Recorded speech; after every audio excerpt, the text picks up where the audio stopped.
সবাইকে শুভেচ্ছা জানিয়ে শুরু করছি আজকের ভিডিও। আজকের ভিডিওতে অঙ্কের সাধারণ জ্ঞানের ওপর একটি কুইজ নিয়ে হাজির হয়েছি।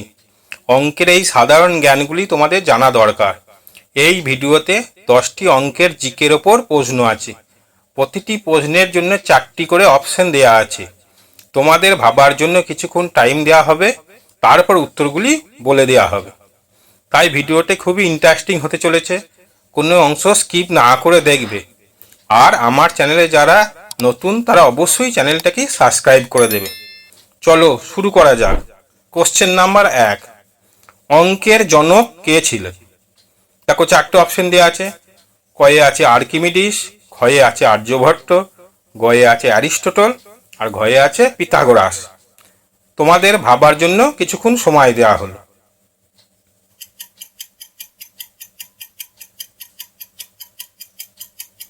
সঠিক উত্তরটি আশা করি তোমরা সবাই দিতে পেরেছো। সঠিক উত্তরটি হচ্ছে অপশন ক, আর্কিমিডিস। ইনি একজন গ্রিক দার্শনিক ছিলেন, এছাড়াও একজন গণিতজ্ঞ ছিলেন। তিনি গণিতের অনেক সূত্র আবিষ্কার করে গেছেন, যা আজও প্রযোজ্য আছে। চলো এবার শুরু করা যাক। কোশ্চেন নাম্বার 2, শূন্য কে আবিষ্কার করেন? দেখো অপশন কয়েতে দেওয়া আছে অ্যারিস্টটল, ক্ষয়েতে দেওয়া আছে আর্যভট্ট, গয়েতে দেওয়া আছে বাণভট্ট, আর ঘয়েতে দেওয়া আছে পিথাগোরাস। তোমাদের ভাবার জন্য কিছুক্ষণ সময় দেওয়া হলো।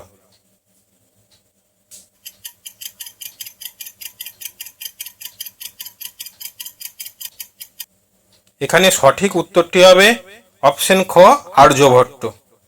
আর্যভট্ট একজন ভারতীয় গণিতবিদ ছিলেন। তিনি প্রথম শূন্যের ব্যবহার ভারতবর্ষে চালু করেছিলেন। শূন্য একটি সাহায্যকারী অঙ্ক, যার নিজের মান নেই, কিন্তু অন্য সংখ্যার পাশে শূন্য বসলে তার মান পাল্টে যায়। যেমন 2-এর ডান পাশে যদি শূন্য বসে, তখন 2-এর মান হয়ে যায় 20। চলো এবার কোশ্চেন নাম্বার 3, পাটিগণিতের জনক কে ছিলেন? দেখো অপশন কয়েতে দেওয়া আছে পিথাগোরাস, অপশন ক্ষয়ে দেওয়া আছে ইউক্লিড, অপশন গয়ে দেওয়া আছে অ্যারিস্টটল, আর অপশন ঘয়ে দেওয়া আছে আর্যভট্ট। তোমাদের ভাবার জন্য সময় দেওয়া হলো।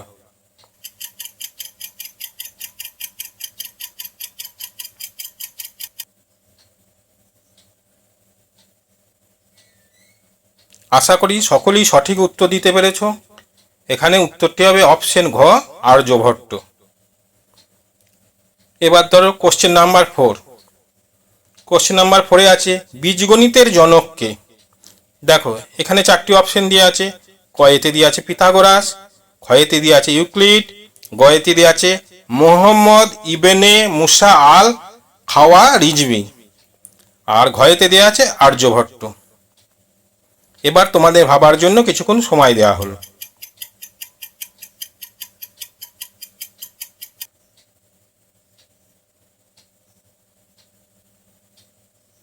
সঠিক উত্তরটি কি তোমরা দিতে পেরেছো? এখানে সঠিক উত্তরটি হবে অপশন গ, মোহাম্মদ ইবনে আল মুসা খাওয়ারিজমি। ইনি একজন আরবীয় দার্শনিক ছিলেন এবং আরবীয় গণিতজ্ঞ ছিলেন। বীজগণিতের প্রথম প্রচলন তিনি আরব দেশে করেন। এবার চলে এসো কোশ্চেন নাম্বার 5, জ্যামিতির জনক কে ছিল? দেখো 4টে অপশন দেওয়া আছে। কয়ে দেওয়া আছে অ্যালবার্ট আইনস্টাইন, ক্ষয়েতে দেওয়া আছে অ্যারিস্টটল, গয়ে দেওয়া আছে ইউক্লিড, আর ঘয়েতে দেওয়া আছে পিথাগোরাস। এবার তোমাদের ভাবার জন্য কিছুক্ষণ সময় দেওয়া হচ্ছে, তোমরা ভেবে উত্তরটি বলার চেষ্টা করো।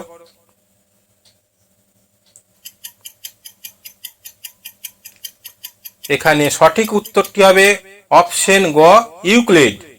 ইনি একজন গ্রিক দার্শনিক এবং গ্রিক গণিতবিদ ছিলেন।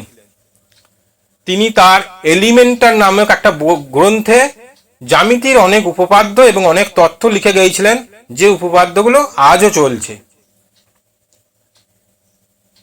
চলো এবার কোশ্চেন নাম্বার 6। কোশ্চেন নাম্বার 6 থেকে দেওয়া আছে, দেখো পাই দিবস কবে পালিত হয়? দেখো 4টে ডেট দেওয়া আছে। অপশন কয়ে দেওয়া আছে 14ই এপ্রিল, অপশন ক্ষয়ে দেওয়া আছে 14ই মার্চ, অপশন গয়ে দেওয়া আছে 14ই ফেব্রুয়ারি, আর অপশন ঘয়ে দেওয়া আছে 24শে মার্চ। তোমাদের ভেবে উত্তর দেওয়ার জন্য কিছুক্ষণ সময় দেওয়া হচ্ছে।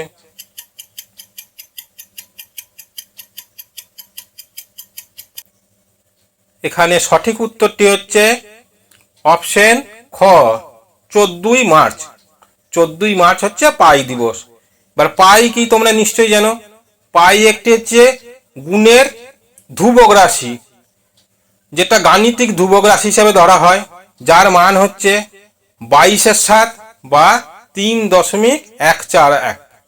জ্যামিতির যে কোনো বৃত্তের পরিধি ও ব্যাসের অনুপাতকে এই ধ্রুবক দ্বারা প্রকাশ করা হয়। চলো এবার কোশ্চেন নাম্বার 7। কার জন্মদিনকে পাই দিবস হিসেবে পালন করা হয়? দেখো এখানে 4টি উত্তর দেওয়া আছে। কয়েতে দেওয়া আছে অ্যালবার্ট আইনস্টাইন, ক্ষয়েতে দেওয়া আছে পিথাগোরাস, গয়েতে দেওয়া আছে আর্কিমিডিস, আর ঘয়েতে দেওয়া আছে স্যার আইজাক নিউটন। তোমাদের ভাবার জন্য কিছুক্ষণ সময় দেওয়া হলো, একটু ভেবে নিয়ে সঠিক উত্তরটি বলার চেষ্টা করো।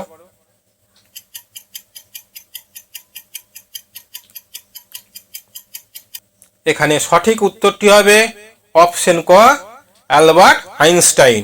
অ্যালবার্ট আইনস্টাইনের জন্মদিনে পাই দিবস হিসাবে পালন করা হয়। অ্যালবার্ট আইনস্টাইন একজন বিখ্যাত বিজ্ঞানী ছিলেন। তিনি জার্মানির একজন পদার্থবিজ্ঞানী ছিলেন। তিনি 1921 সালে ভর ও শক্তির নিত্যতা সূত্র আবিষ্কার করেছিলেন, যেটি E=mc² নামে পরিচিত আছে। সেই সূত্রটির জন্য তিনি নোবেল পুরস্কারও পান। এটি বিশ্বের সবচেয়ে বিখ্যাত সমীকরণ নামে প্রচলিত আছে। চলো এবার কোশ্চেন নাম্বার 8। কোশ্চেন নাম্বার 8-এ কি দেওয়া আছে দেখো। এটা একটা অঙ্কের, সরাসরি অঙ্কের কোশ্চেনই দেওয়া আছে। এক সপ্তাহে কত ঘন্টা? দেখো 4টে অপশন দেওয়া আছে। অপশন কয়েতে দেওয়া আছে 60 ঘন্টা, অপশন ক্ষয়েতে দেওয়া আছে 3600 ঘন্টা, অপশন গয়েতে দেওয়া আছে 24 ঘন্টা, অপশন ঘয়েতে দেওয়া আছে 168 ঘন্টা। তোমাদের ভাবার জন্য কিছুক্ষণ সময় দেওয়া হলো। এটিকে খুব তাড়াতাড়ি তোমাদের উত্তর দিতে হবে।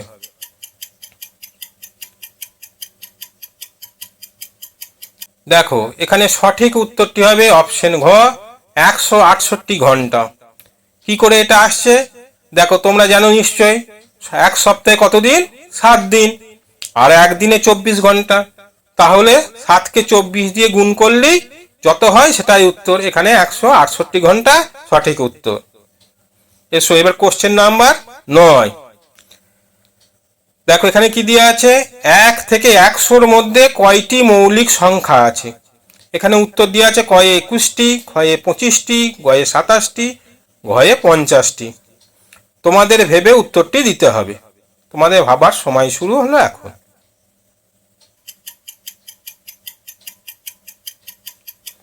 দেখো এখানে সঠিক উত্তরটি হবে অপশন খ, 25টি। 25টি মৌলিক সংখ্যা 1 থেকে 100-র মধ্যে আছে।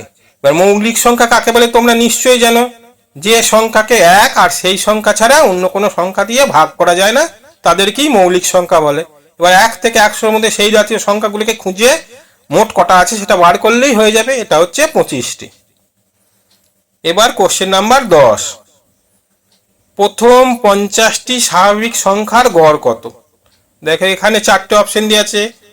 অপশন কয়েতে দেওয়া আছে 23.5, অপশন ক্ষয়েতে দেওয়া আছে 25, অপশন গয়েতে দেওয়া আছে 25.5, আর অপশন ঘয়েতে দেওয়া আছে 21.5। একটু ভেবে নিয়ে তোমাদের উত্তরটা দিতে হবে। তোমাদের ভাবার সময় দেওয়া হলো।